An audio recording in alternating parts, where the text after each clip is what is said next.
From the earliest colonial days, enterprising Massachusetts craftsmen had to furnish inventive ways of living. It really wasn't from the land.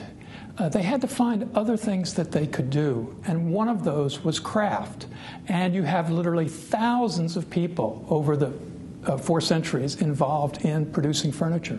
Brock Jobe of Delaware's Winterthur Museum is one of the guiding forces behind 4 centuries of Massachusetts furniture, an unprecedented collaboration between 11 museums and institutions. I think it's surprising to realize that at least 150 million pieces, not 1,000, but 150 million pieces of furniture were made here in the state over the past 4 centuries. This state was a premier spot for the production of furniture. We spoke with Jobe at historic New England's Otis House, a preserved 18th century mansion in Boston's West End. We're in the dining room of the Harrison Gray Otis House. The room is shown as it might have looked in Harrison Gray Otis's day. The table is set for a dessert course.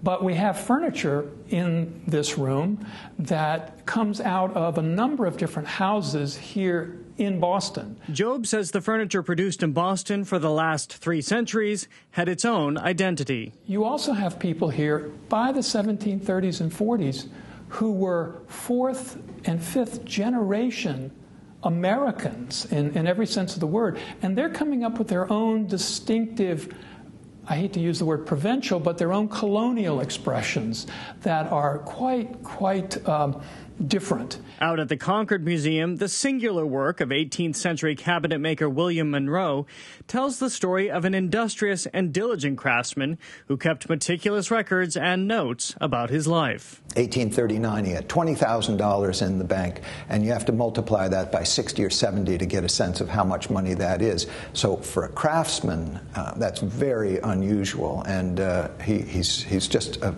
unique guy. Curator David Wood says Monroe came of age when Boston was flourishing and was flush with cash. They were making furniture and they were turning it over to other shops that were retailing the stuff, and it was very good furniture.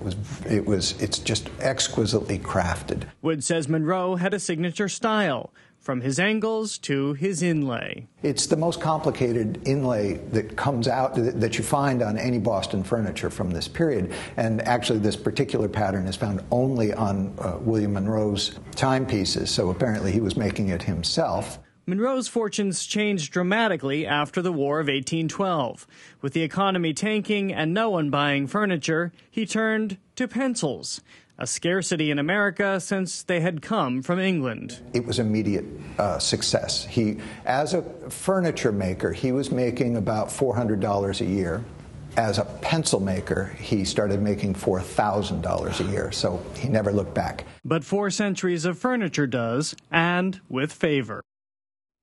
And Jared Bowen is here. Well, 150 million pieces over 4 decades. Has anybody tracked to see where some of those pieces ended up? I mean, are some of them in Europe or Asia? Does anybody know? Well, I asked Brock Jobe that, and a lot of these pieces were manufactured. Part of the reason that Massachusetts flourished the way that it did is because a lot of these pieces were sold the world over. Because if you think, especially furniture making was also very big in Salem, so another port city. And Salem had this exchange with the Middle East, with China, with Europe, of course. So these pieces went everywhere. So it was not only Boston families who had a considerable amount of wealth. I didn't realize that right around the time of the Revolution, there was just extreme wealth in this city.